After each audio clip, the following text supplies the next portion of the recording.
So, good evening. So, last time. The operations for police. Done for sitting. And that's 22. Done for August 2022. So we can review that question for August 2022.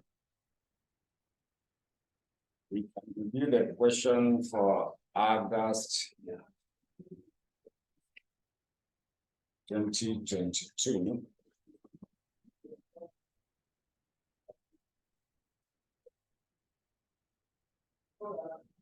Was question number 1, was it part B? Yeah, so we were to start, we had done part of it. Had we done part of it? Yes. Up to which level? Finding the variance, the standard of the variance, We were able to compute the variance. the covariance of the variance. So we had calculated the covariance and the variances, isn't it? Yeah, so if that is the far we had gone, so the question we want to deal with is August 2022.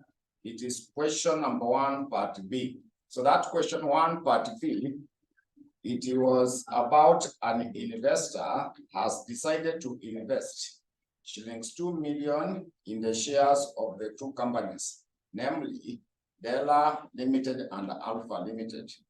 The projection of the returns from the shares of the 2 companies, along with their associated probabilities, are as follows.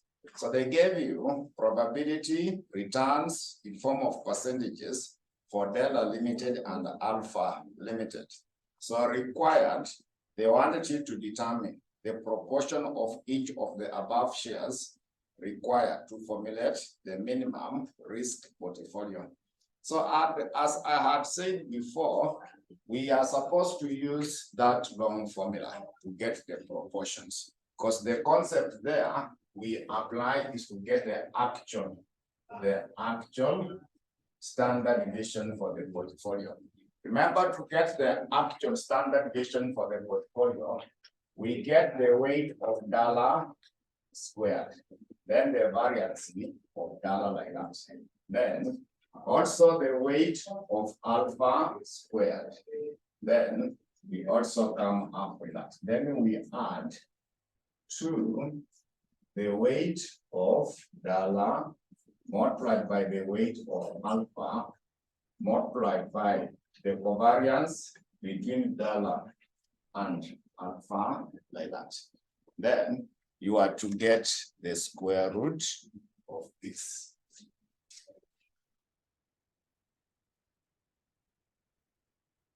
Get the square root of that portion. So to get the actual standard deviation for that portfolio, it is supposed to be the weight of Dela squared, variance C for Dela. Also add the weight of alpha squared, the variance C for alpha. Then we also add in brackets 2 weight of Dela, weight of alpha, then the covariance between Dela and alpha. So if you go through the question, they talked about obtaining minimum risk. So minimum risk is meant to be this part. Minimum means it's 0. Minimum means this one is at 0.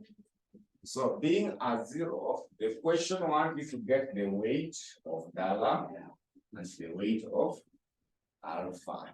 Then the same case, the weight of Dela and the weight of alpha. So you can see from that point, there are basically 2 unknowns. They are basically 2 unknowns. So we need to have one unknown, because already you calculated this. You also calculated this. Then you computed the covariance. So what is lacking is what the question asked you: the proportion of the weight for Dela and the weight for alpha. So normally it is a problem to work on a question with the two unknown. Then one thing you can remember from our last class, we said that the two proportions must add up to 1. The two proportions must add up to 1. So now the easiest way to handle that, is that I can make the weight for dollar remain. But the weight for alpha, I simply take 1, I minus the weight of dollar.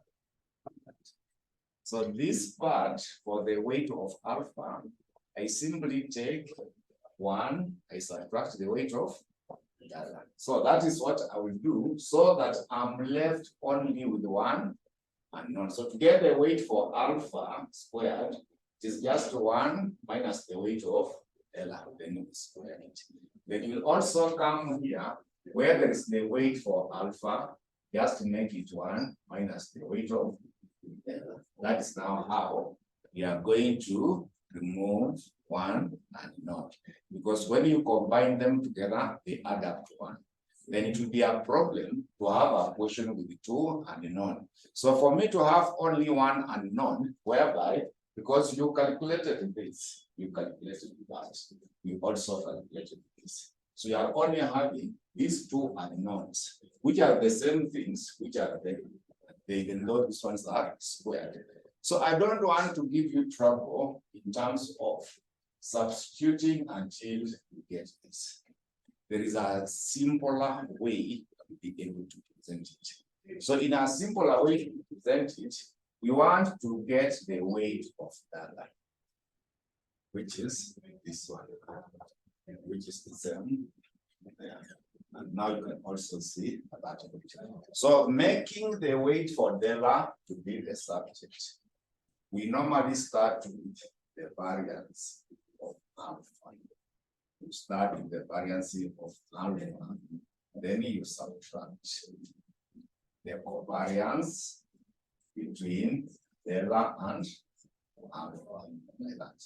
Then we shall divide again by the variance for dollar plus the variance for alpha, then we minus 2 the covariance between dollar and alpha. So I'm making it in a simple way. So I don't want you to have trouble back to go back, but this equation is coming from this. This equation is coming from that. So the easiest way to remember, like now in this question, we have 2 companies, dollar and alpha. Dollar is the first one, alpha is the second. So when you want to get the weight of the first one, start with the variance of the second one. Then subtract the covariance between the 2. That should be the numerator. Your numerator will be, when you want to get the weight for the first one, start with the variance of the second one. Then subtract the covariance between the 2. The denominator will be the variance for the first one plus the variance for the second one. Then minus 2, the covariance between the 2. So I want you to get it from that point, instead of me complicating issues, going back to deriving that, because it is somehow complicated. So the easiest way will be remembering, when they want you to get the proportion between the 2, start with the proportion for the first one. To get the proportion for the first one, start with the variance of the second one. Subtract the covariance between the 2. Then divide again the variance for the first plus the variance for the second. Then now you subtract 2, the covariance between the 2. So that is the easiest way how we can remember it, because we are just doing it for the exam, I suspect so. So for the purpose of the exam, because deriving it, I will take you to a mathematical class to derive, but it won't help much for the purpose of our timing. So now the easiest way you will remember is simply that if there are 2 securities, 1 and 2, when you want to get the weight for the first one, start with the variance for the second, then subtract the covariance between the 2. The denominator is the variance for the first plus the variance for the second, then subtract 2, the covariance between the two. So let us go back to what we did now in our last class. So check what was the variance that we got for alpha. The variance for alpha was which figure? 5.63. Was it the standard deviation of the variance? Before you got the square root, 31. 31. Yeah. So it has to be squared. So we already got it before you got this. So we just used the one that was before the square root, isn't it? So it was 31.75. Then now we subtract. I know the covariance was negative. What was the covariance between delta and alpha? 36.06. Then we want to divide again. What was the standard, the variance for delta?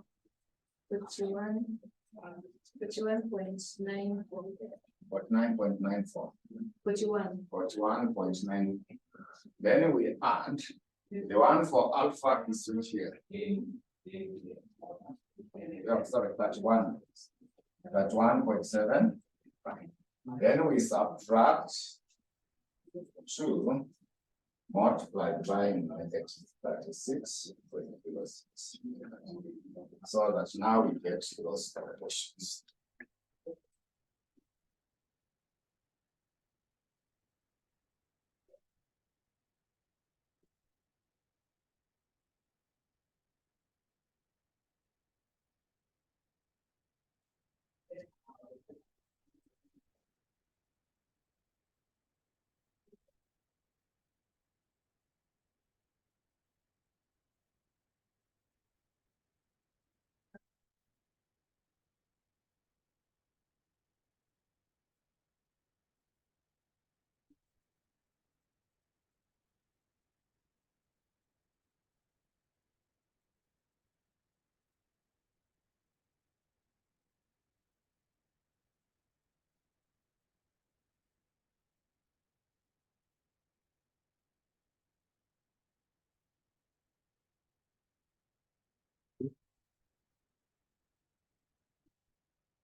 Anyone who has predicted you are getting 465.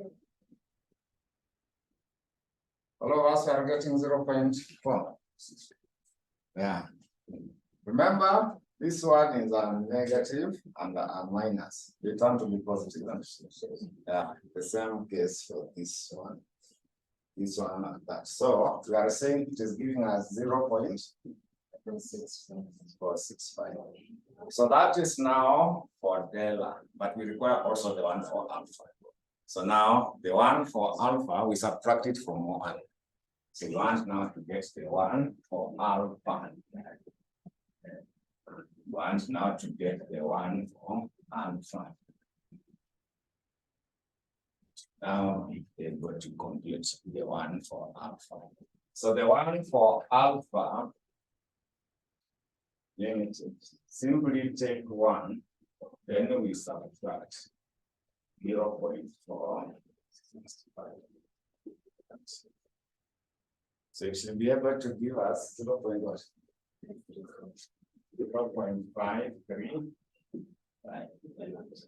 So that is now your Roman letter 1. The proportion for each of the above shares required to formulate a minimum risk portfolio.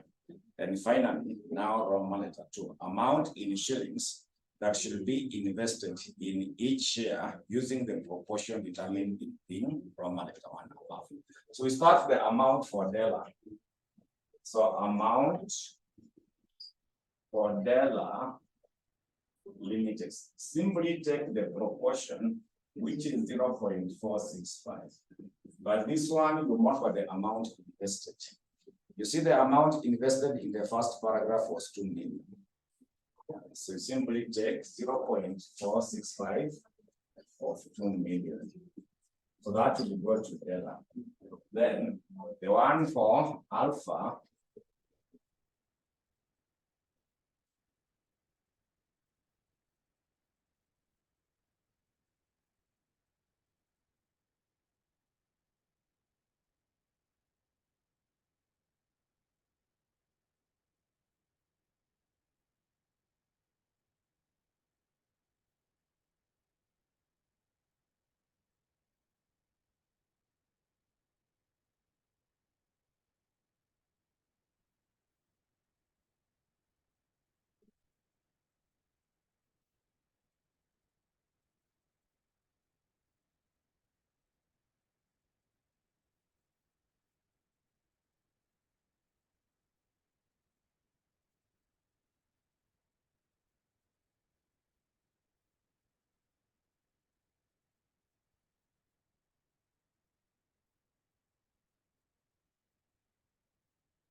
So I would like us to do one more last question in relation to that.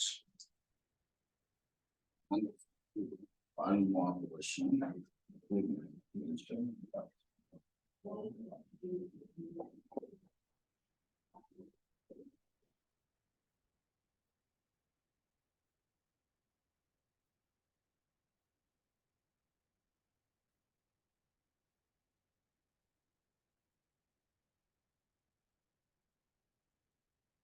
So this one, I want us to check November 2018. November 2018. November 2018, there is a question number 1 part C.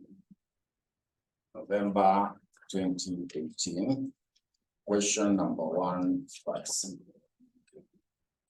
November 2018, question number 1 part C. So mostly it should be around page 56. Mainly on page 56. But those who are online, I suspect is different. So there's a question number 1 part C. There is a question number 1 part C. So that question 1 part C, that question number 1 part C, it reads that the following data relate to the probability distribution and the returns of security A and B. The returns of security A and B. So they have given you probabilities, then security returns for A and B. Security returns for A and B. So now required proportion of each security to be invested in portfolio in order to attain zero portfolio risk. In order to obtain zero portfolio risk. So there are just 3 items you need to calculate first. The covariance between the two. Then the variance for the first one, the variance for the second one. So just require those 2 items. Then when we say zero portfolio risk, the same as the other question, they say minimum risk. So we start off by first getting the expected return, then we get the covariance, then we get the variance for each, then we calculate what is supposed to be the proportion for each. So to get now what is supposed to be the proportion of each. So expected return for A, start by calculating expected return for A. So for A, take each return for A multiplied by the probability of it occurring. So the first return for A is -5 multiplied by 0.1. Then the second one is meant to be 10 multiplied by 0.25. Then there is also 15 multiplied by 0.5. And finally, the last one is 20 multiplied by 0.25. Also calculate for B.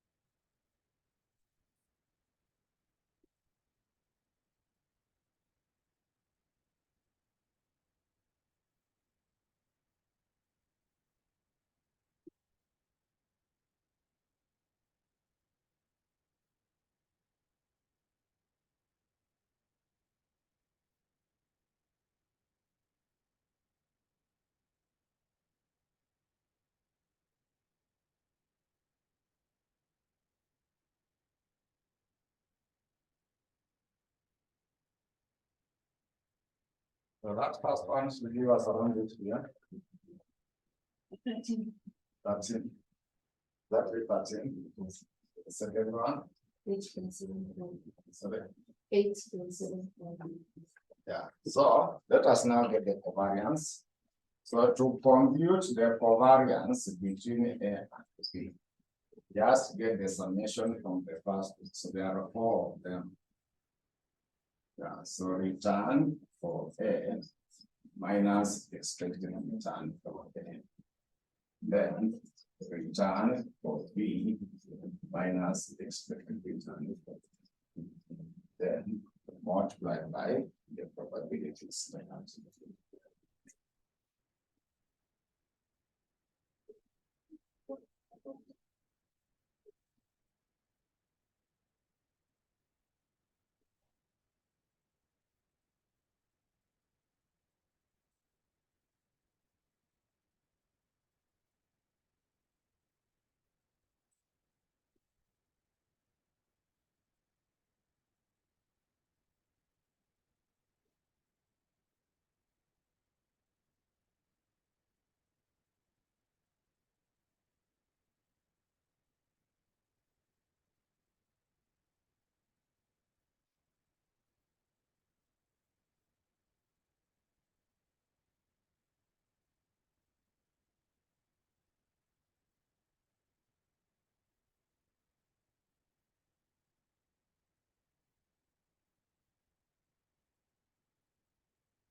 So once you get the covariance, we also need to get the variance for each.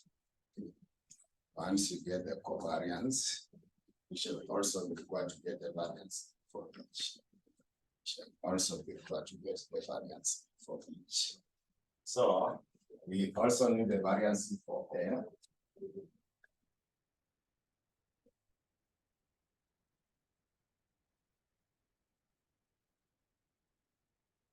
So we need now the variance of A. So variance of A.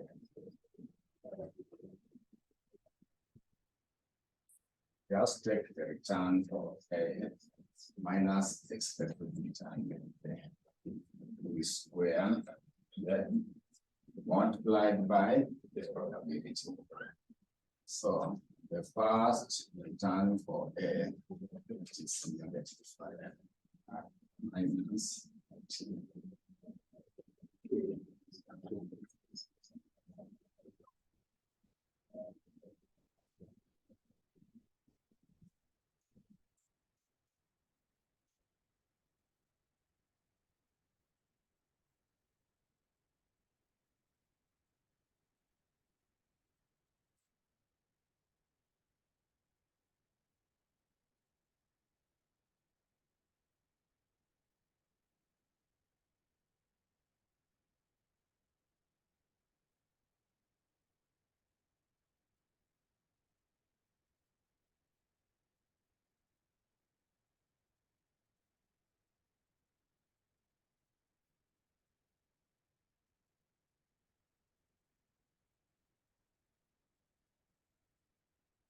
That will give you the variance for A.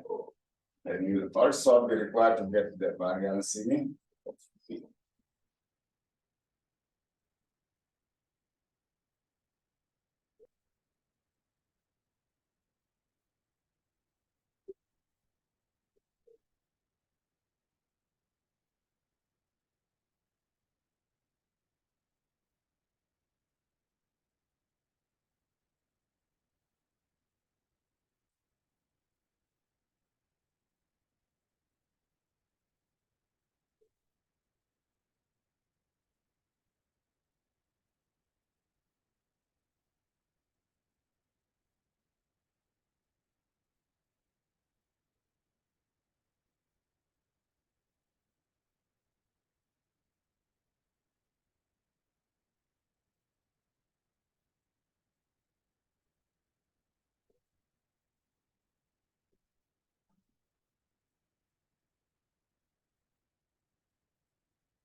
So once you have calculated the three items, we can now get the weight for A. We should now come up with how to get the weight for A. So to compute the proportion or the weight for A, we said we start with the variance of B. We start the variance of B, then we minus the covariance between A and B. Then we divide again with the variance of A plus the variance of B. Then you subtract 2, the covariance between A and B. So you go simple in that manner. Just start with the variance for the second one minus the covariance between A and B. Then we divide again by the same. So what was the variance for B?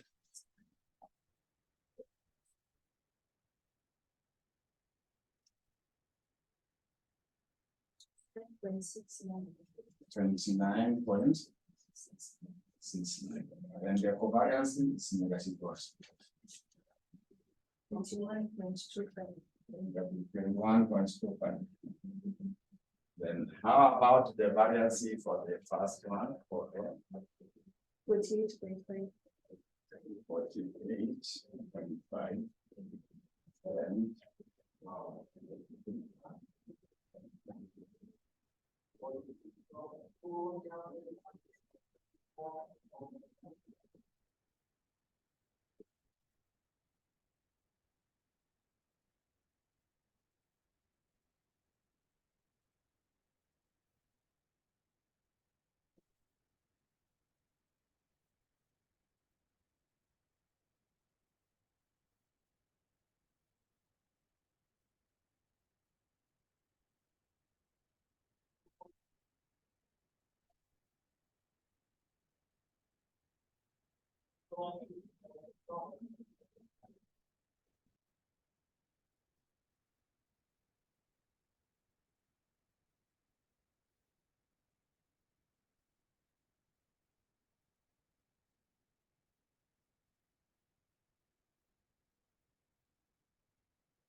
so A is giving us 0 points.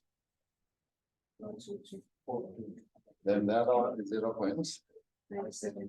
Yeah, so that was about that question. So just remember the procedure. You only require 3 items. The variance for both and the covariance. Then when you are arranged, start with the numerator is the variance for the second minus the covariance. The denominator, the variance of both, but you minus 2, not by the covariance between the 2. So that's the simplest way to remember it. Instead of us deriving and deriving the equation. So let us have a brief subtopic still on the same as capital market line. We can have a brief subtopic as the capital market line. We can have now a brief subtopic as the capital market line. So for the capital market line, we will summarize that it indicates the risk-return relationship. It indicates the risk-return relationship of the portfolio. It indicates the risk-return relationship of the portfolio which consists of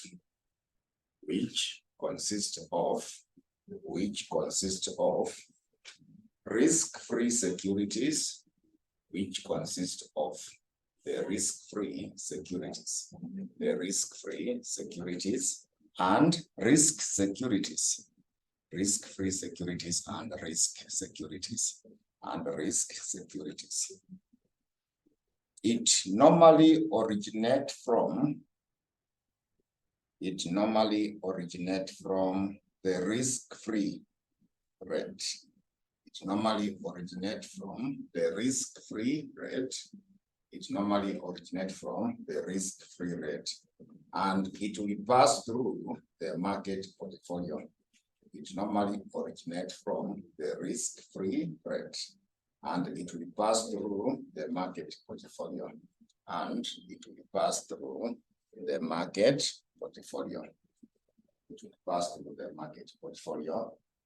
Then we continue by writing that it can be represented using a diagram as follows.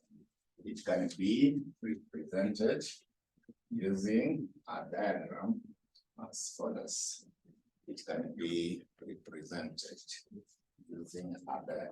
as follows.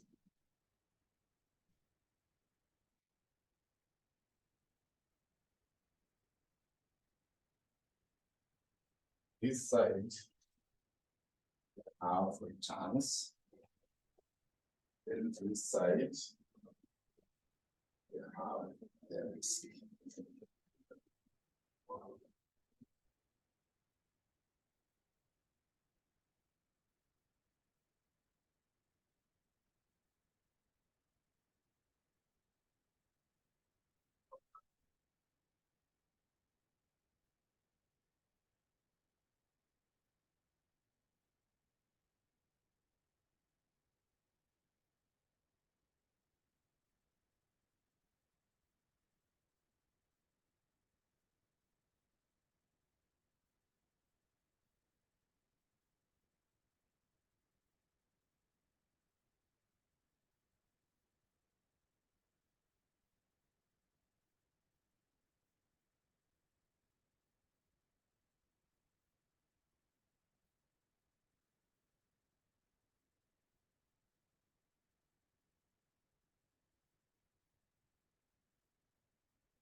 Oh, this one is risk rated. So this one is the risk rated. This one is expected return for the market. Then this point where the scale is the market. Then this is the capital market line.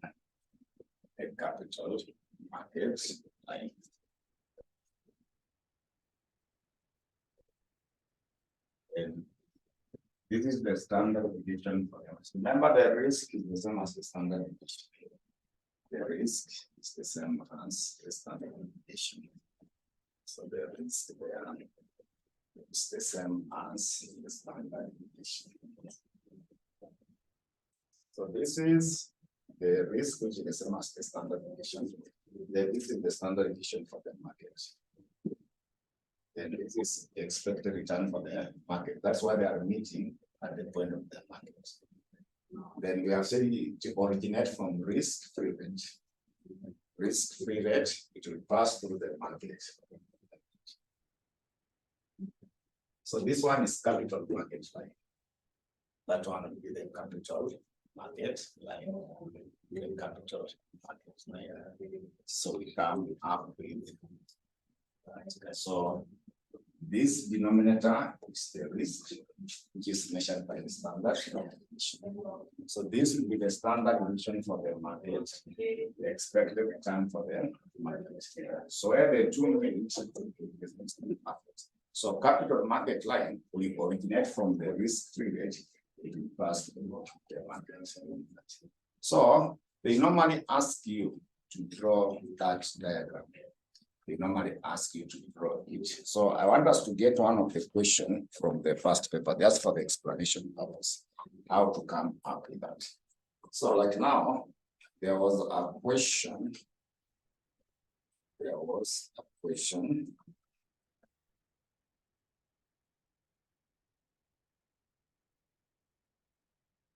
In the sitting of December 2022.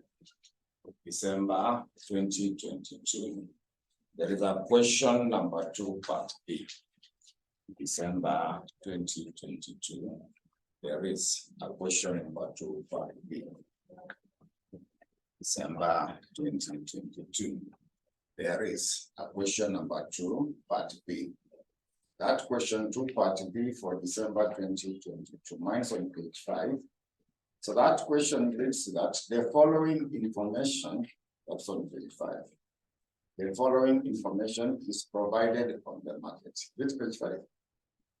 Correct. It is December 2022. The question number 2, part B. Are we able to see the following information is provided on the market, risk-free rate and two stock A and B. So they gave you expected return. Are we able to see that?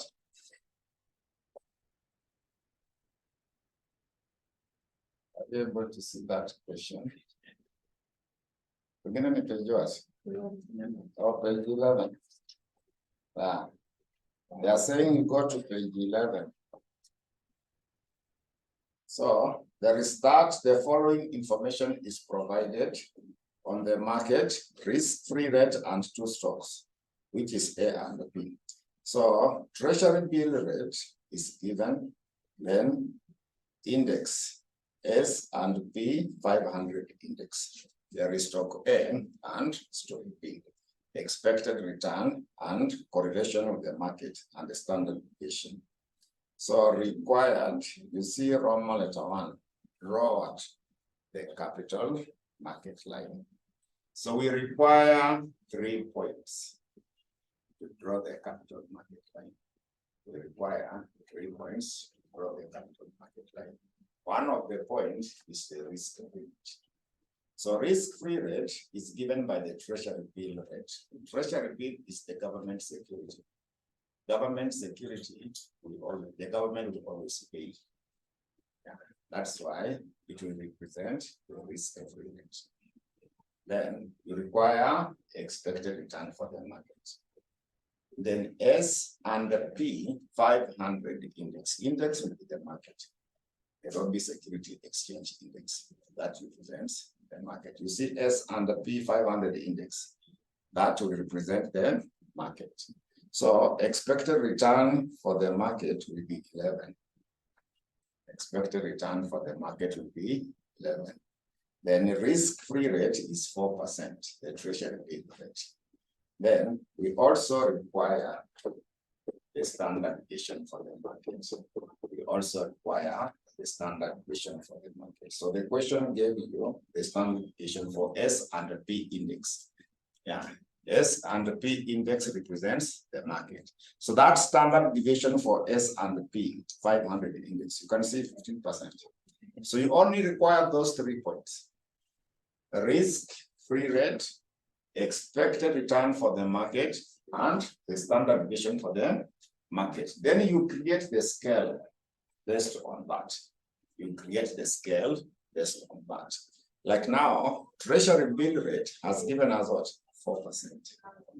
Then index for the market is 11. Then the standard deviation for the market is 15. So you create a scale based on that. Like now, personally, I can use maybe 2, 0, then 2, 0, then 2, and this will be 4, then 6, then what?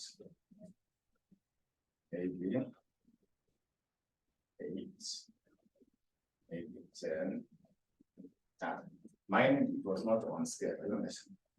My diagram is, but what I'm simply establishing, we just create a scale. After you create a scale, 0, 2, 4, 6, 8, 10, 12, like that. Then in these other ones, it is 15. We can still use the same. We can still use the same.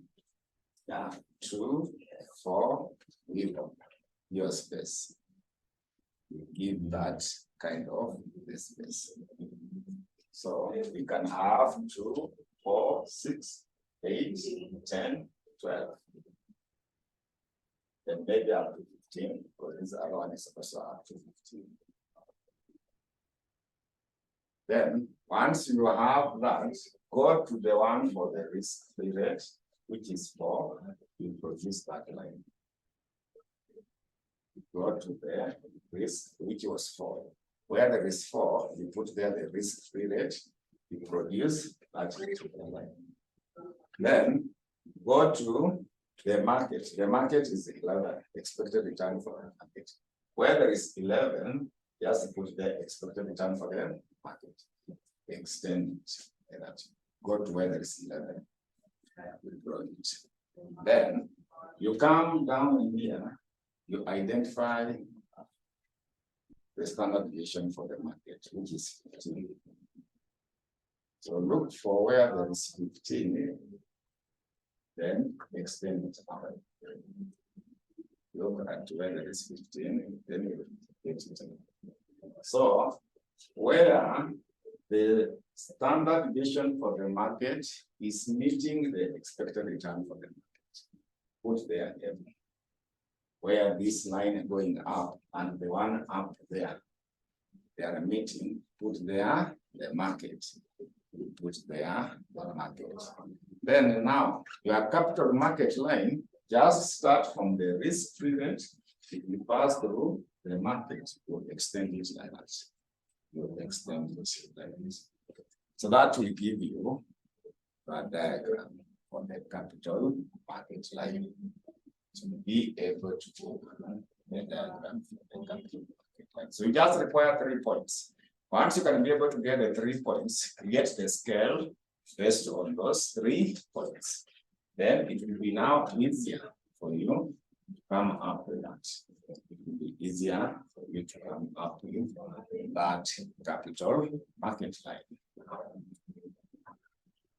I hope it is clear. Is it okay? Yeah. We say we require how many points? The first one is the risk rate. The other one is expected return for the market. The second one is the standard deviation for the market. So along the y-axis, we put the returns. Then along the x-axis is the standard deviation. Then the scale that you have for the risk-free rate, which is the treasury bill, and the expected return for the market. Like now, expected return for the market is 11. Risk-free rate is 4. So create an enough space. Yeah, like I've chosen 2 to create enough space. You can even use 5. Each separate 1, 2, 3, 4 like that. Yeah, you can have that kind of scale, even this one. But know that where there will be 4, your risk-free rate. Where there is 11, if your expected return for the market, you draw it. Then you come along the denominator, look for 15. 15 will be the standard deviation, then you extend it like that. Then where this one and the last one are meeting, that represents the market. Then that line, you start from the risk rate, pass through the market, then you extend it like that. So that is our capital market line. That will be our capital market line. So maybe we can go back to our notes by writing that by writing that the capital market line is used to estimate. The capital market line is used to estimate. It is used to estimate the returns of the portfolio. It is used to estimate the returns of the portfolio. The returns of the portfolio, and it is normally expressed as follows. It is used to estimate the returns of the portfolio, and it is normally expressed as follows. To estimate the returns of the portfolio, and it is normally expressed as follows. And it is normally expressed as follows. It is normally expressed as follows. So to get the return of the portfolio, it will be the risk-free rate, then we add in brackets the expected return of the market minus the risk-free rate divided by the standard deviation for the market. Then the standard deviation for the portfolio. So to get the return of the portfolio, it will be risk-free rate. Then we add in brackets the expected return for the market minus the risk-free rate divided by the standard deviation for the market multiplied by the standard deviation of the portfolio. So when you want to get the return for the portfolio, will be equal to risk-free rate plus in brackets the expected return for the market minus the risk-free rate divided by the standard deviation for the market multiplied by the standard deviation for the portfolio. So this is what we normally refer to as the capital market line equation. And this is basically what we refer to as the capital market line equation. That is what we normally refer to as the capital market line equation. The capital market line equation. Capital market line equation. Then we can add there now a paragraph by some place that the difference between the returns of the portfolio, the difference between the returns of the portfolio, the difference between the returns of the portfolio and the expected returns of the portfolio and the expected returns of the portfolio and the expected returns of the portfolio will form the base of determining it will form the base of determining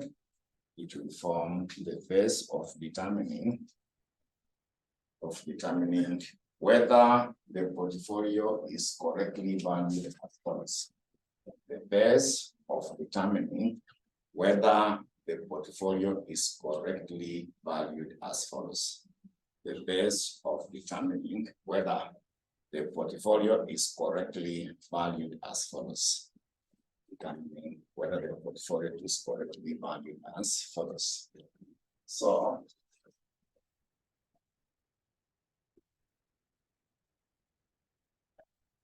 the first dash is that if expected return of the portfolio minus return of the portfolio, if expected return of the portfolio minus the return of the portfolio is positive. So if expected return of the portfolio minus return of the portfolio is positive, then the portfolio is undervalued or it is super efficient. Then the portfolio is undervalued or it is super efficient. Then the portfolio is undervalued or it is super efficient. The portfolio is undervalued or it is super efficient. The second dash is that if expected return of the portfolio minus the return of the portfolio is negative. If expected return of the portfolio minus return for the portfolio is negative, then the portfolio is overvalued. Then the portfolio is overvalued or it is inefficient. Then the portfolio is overvalued or inefficient. It is overvalued or inefficient. Then the last one, we say that if expected return of the portfolio minus the return of the portfolio is equal to 0. If it is equal to 0, then the portfolio is correctly valued. And the portfolio is correctly valued or it is efficient. Then the portfolio is correctly valued or it is efficient. The portfolio is correctly valued or it is efficient. So that's now the format we shall be coming up with. So this expected return is the average return. The expected return for the portfolio is the same as the average return. But this return for the portfolio, we get it using the capital market line. The return, so where that return for the portfolio, we use the capital market line, which you have said is given by the risk-free rate plus in brackets. The expected return for the market minus the risk-free rate divided by the standard deviation for the market, then the standard deviation of the portfolio. So we use that. Then this one is the average, which is normally given, but this one we calculate. So from that concept, we can go to one of the questions of past papers. So this one in specific, we check the one for August 2023. August 2023. There is a question number 1, part B. August 2023. There is a question number 1, part C. Sorry, question 1, part C. There is a question number 1, part C. So that question 1, part C, they were asking that Simon Kobia, an investor, is evaluating 6 portfolios. Is evaluating 6 portfolios with the following characteristics. So they gave you portfolio 1, 2, 3, 4, 5, up to 6. They also gave you expected return of the portfolio. They have also given us what? Standard deviation of the portfolio for each. So expected return for the market portfolio is 12 with an accompanying standard deviation of what percent? 4%, while the risk-free rate is 5. So now require using capital market line, advise the investor on which portfolio is what? Inefficient, efficient, or super efficient. From letter 2, in case of inefficient or under super efficient above, compute the standard deviation for the portfolio to be what? Efficient. So what you do, you arrange it in this manner. We arrange it in this manner. We should be able to arrange it in this manner. So shall have the column for the portfolio. Then the column for the return of the portfolio, risk-free rate, expected return for the market minus the risk-free rate, divided by the standard deviation for the market, then standard deviation for the portfolio. Then the expected return of the portfolio minus the return for the portfolio. Then we shall be able to comment. We shall then be able to comment whether it is super efficient, efficient, or inefficient. Whether it is super efficient, efficient, or inefficient.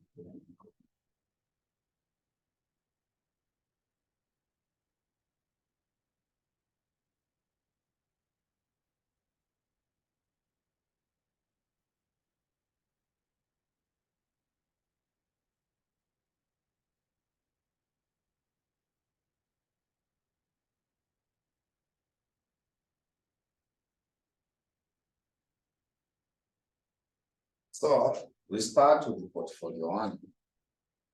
Start off with portfolio one. So risk-free rate was given before. You see, expected return for the market portfolio is 12 with the accompanying standard deviation of 4. While the risk-free rate of interest is what percent? 5. You see, before required, they gave you the risk-free rate of interest is 5%. So you take 5, then you add expected return for the market is given. You see the market, you see under before the expected return of the market portfolio. You see the 12? Are you able to see the 12? Then subtract 5. Standard deviation for the market is also given an opportunity. You see, accompanying standard deviations, they say that expected return of the market portfolio is 12, with an accompanying standard deviation of what? 4. So the standard deviation for the market is 4. Then standard deviation of portfolio 1, now call you 8. So we get that. We get that value.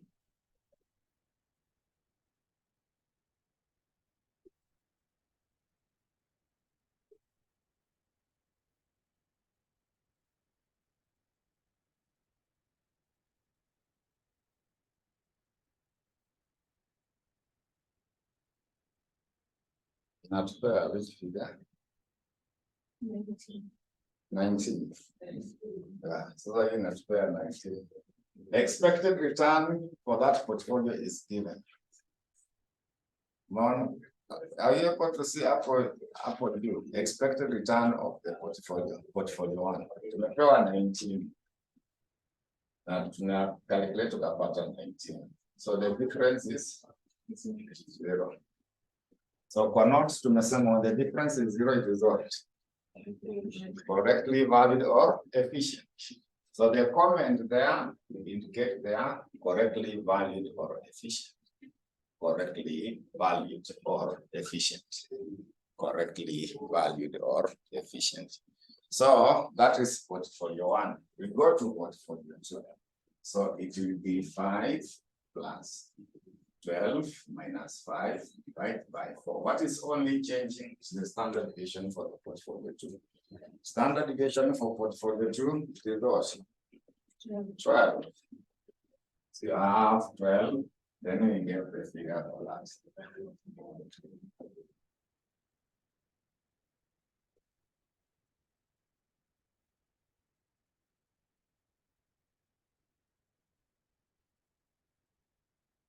So it is giving us each one. Then this is. So expected return was given as what? 25 minus, so it is negative.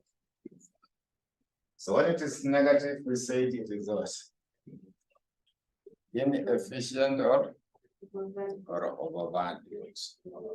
So that is now for portfolio 2. You go to portfolio 3. 5 plus 12 minus 5.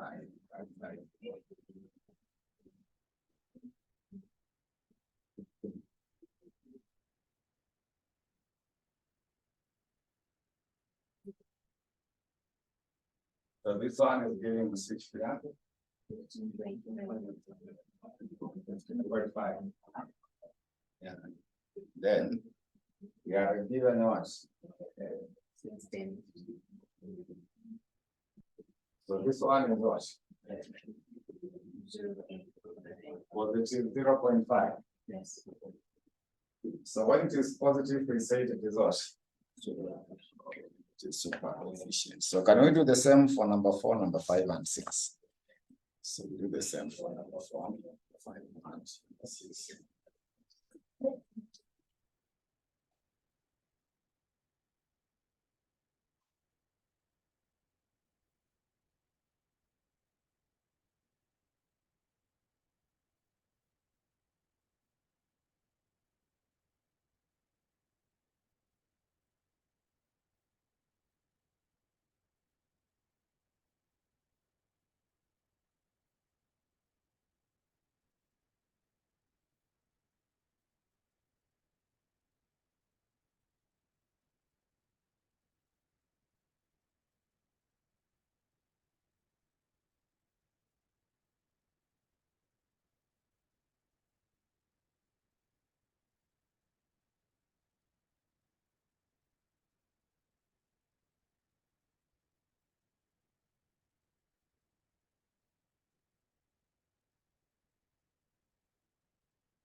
Mhm.